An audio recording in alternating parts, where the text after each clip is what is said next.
comes by A long and meticulous study and debate of which this Universal Declaration of Human Rights is the product means that it reflects the composite views of the many men and governments who have contributed to its formulation. Not every man nor every government can have what he wants in a document of this kind.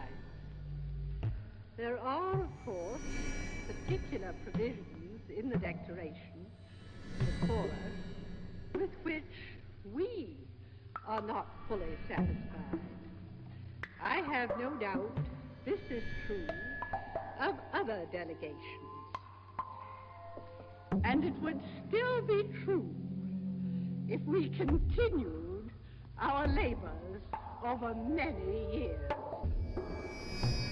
Taken as a whole, the delegation of the United States believes that this is a good document, even a great document, and we propose to give it our full support.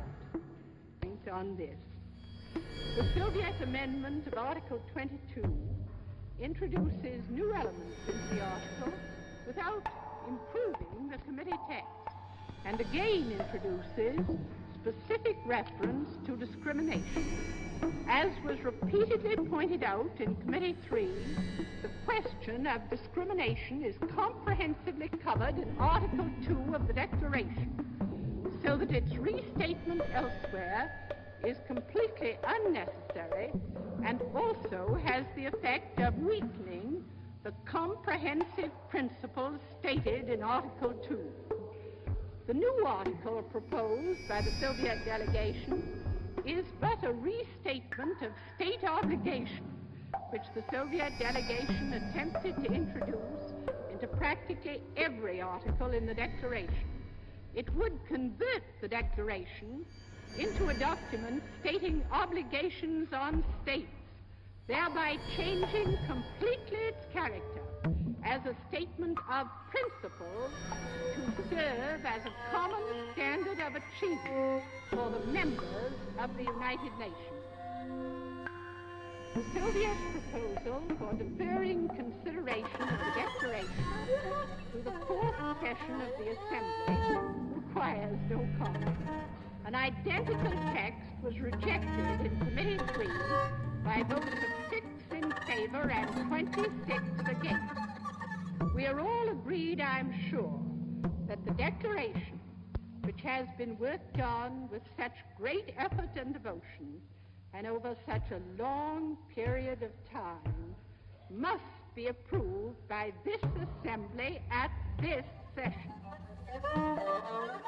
In giving our approval to the Declaration today, it is of primary importance that we keep clearly in mind the basic character of the document. It is not a treaty, it is not an international agreement, it is not and does not purport to be a statement of law or of legal obligation. It is a declaration of basic principles of human rights and freedoms, to be stamped with the approval of the General Assembly by formal vote of its members, and to serve as a common standard of achievement for all people of all nations.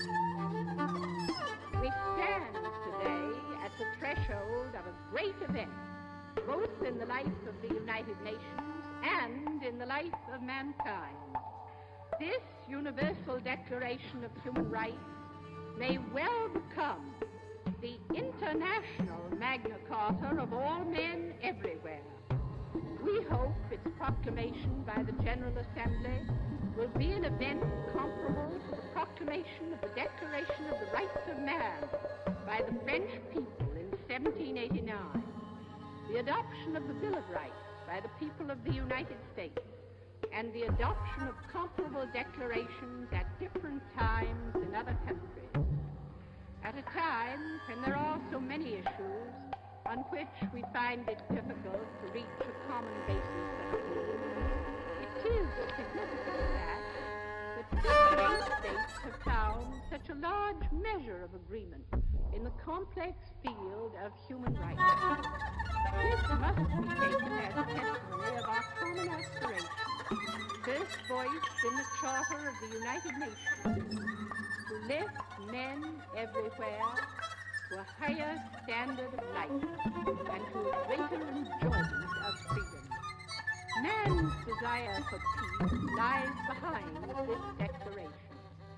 The realization that the flagrant violation of human rights by Nazi and fascist countries sowed the seeds of the last World War has supplied the impetus for the work, which brings us to the moment of achievement here today. The spiritual fact that man must have freedom in which to develop his full stature and through common effort to raise the level of human dignity. We have much to do to fully achieve and to assure the rights set forth in this declaration, but having them put before us with the moral backing of 58 nations will be a great step forward. In conclusion, I feel that I cannot do better than to repeat the call to action by Secretary Marshall in his opening statement to this Assembly. Let this third regular session of the General Assembly approve by an overwhelming majority the Declaration of Human Rights as a standard of conduct for all.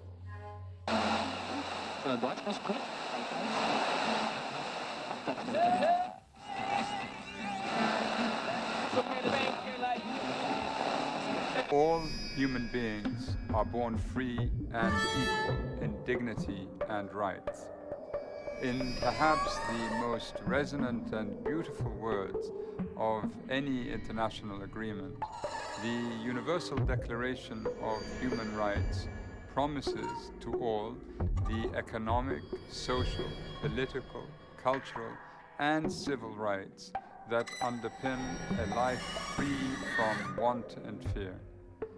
These human rights are not country-specific. They are not a reward for good behavior or particular to a certain era or social group. They are the inalienable entitlements of all people at all times and everywhere, 365 days a year. They are the rights of people of every color, from every race and ethnic group, whether or not they have disabilities, citizens or migrants, no matter their sex, their class, their caste, their creed, their age, or sexual orientation.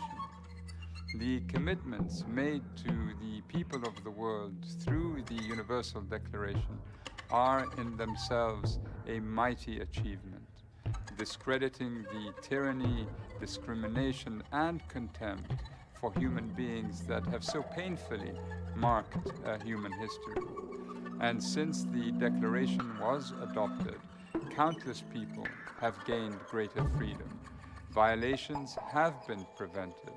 Independence and autonomy have been attained.